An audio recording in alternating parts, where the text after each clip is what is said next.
Dans la nuit de dimanche à lundi, après le début de la guerre, j'ai décidé de créer un groupe. En quelques minutes, à partir de 10 heures du matin, il y a eu 1300 personnes sur le groupe. On a récolté pour l'instant 145 000 euros. On achète, on va chercher et on livre. On a livré pour l'instant 18 pougottes. Bruno Lelouch, qui est chirurgien. Bonjour. Et qui est surtout un bénévole invétéré défenseur de l'État d'Israël depuis toujours, un militant communautaire comme on l'appelle. Bonjour Bruno. Bonjour. Alors Bruno, vous n'avez eu de cesse depuis le début de la guerre de vous démener pour récolter des fonds pour acheter du matériel militaire.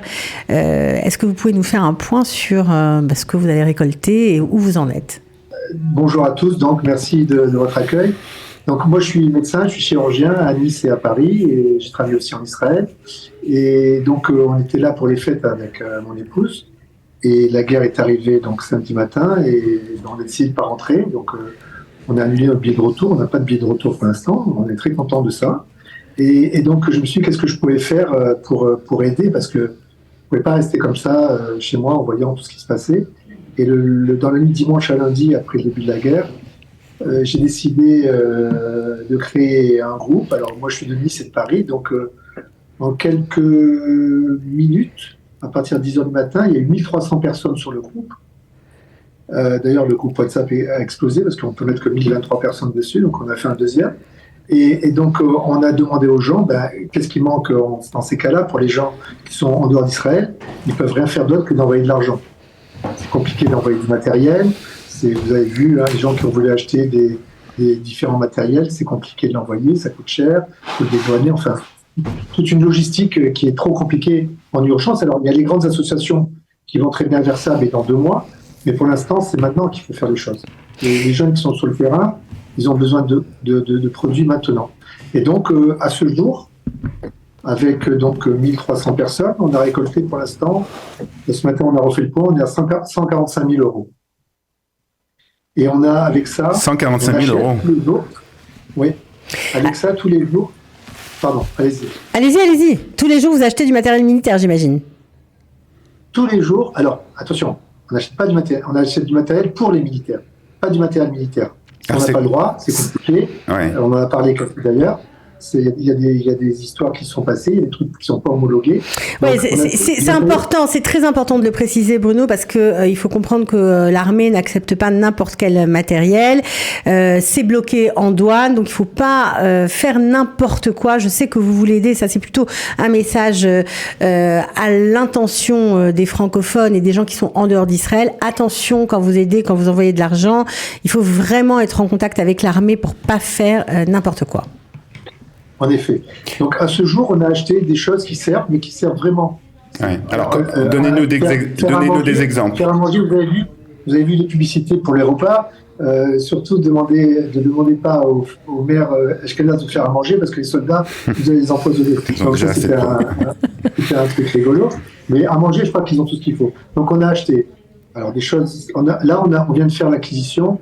On a acheté 80 tentes. Parce qu'il y a des soldats qui vont rester à l'arrière, le temps de se reposer, et après ils vont rentrer. Donc on va construire sur une base un village de tentes. On a 80 tentes de 5 personnes qui pourront, à 80 x 5, ça fait 400. Ça va faire 2 villages à l'heure de tentes.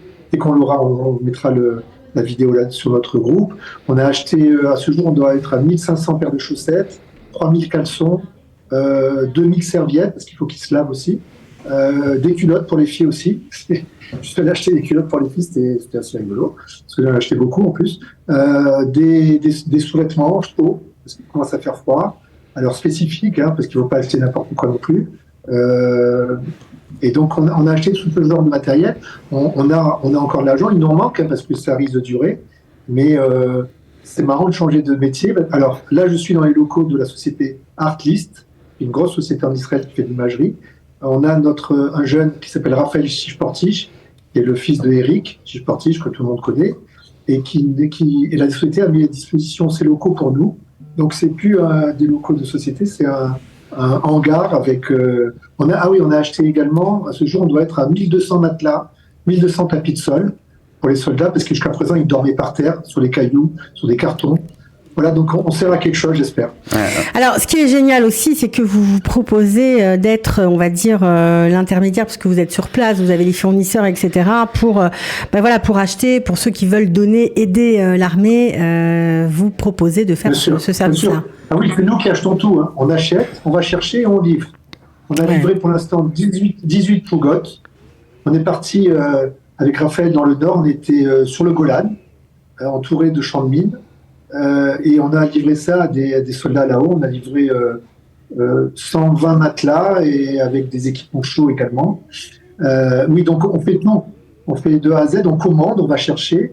On est une équipe, on doit être 10 ou 15 voitures. On est là. Alors voilà, donc on a beaucoup de choses et on est très très heureux de faire ça. Et je pense qu'on sert à quelque chose. Et tout ça, il faut bien préciser que c'est en coordination avec l'armée israélienne, bien entendu. Oui, bien sûr. Alors, comment on fait? On demande, comme la jeune fille juste avant, et je suis impressionné par ce qu'elle a fait, on fait pareil, c'est-à-dire que j'ai mon portable, les gens sur WhatsApp m'envoient la liste de ce qu'ils veulent, les tailles, parce qu'il y a des tailles, quand vous demandez des chaussettes, il y a des chaussettes 39-42, 43-46, il y a du XL, du L, il y a du M, il y a du S, donc ils envoient le nombre, la taille de ce qu'ils veulent, un responsable qu'on peut joindre, voilà. Bruno, en tout cas, bravo, franchement, ça fait chaud au cœur de voir que vous avez délaissé votre vie en France, votre métier, que vous êtes resté en signe de solidarité et puis qu'en fait, non seulement vous êtes resté, mais en plus vous travaillez dur pour nos soldats. Franchement, tout le mérite vous revient. Et puis à tous ceux aussi qui donnent de l'étranger, ça fait vraiment chaud au cœur. Am Israël Chai, c'est le moins qu'on puisse dire. Vous voulez rajouter quelque chose? Oui, juste vraiment, je sais que dans votre émission vous en parlez, il faut vraiment dire que les Français, parce qu'on est Français, les Français juifs de France, ils sont dans le désarroi complet, ils veulent faire quelque chose, et on a un élan de générosité qui est impressionnant. Ouais, impressionnant. C'est incroyable. C'est vraiment incroyable. Non seulement, il n'y a pas grand-chose à faire, en fait, il faut donner pour soutenir, et puis il faut aussi partager les informations partageables sur les réseaux sociaux, informer le monde de ce que nous avons subi, tout simplement. Je pense que c'est la meilleure chose à faire. Voilà, et on mettra bien sûr... Pour nous aider... Oui, tout à fait, c'est ça que je voulais vous demander. Vous allez nous aider vous mettez mon numéro de portable, et les gens m'envoient un WhatsApp, et après on se débrouille. Voilà, très bien. Donc, on mettra tous les numéros de téléphone, tous les sites, etc. pour nos amis de France qui veulent aider en ces moments difficiles. À bientôt, Bruno. Merci beaucoup. Et bravo. Merci, je vous embrasse. Au revoir.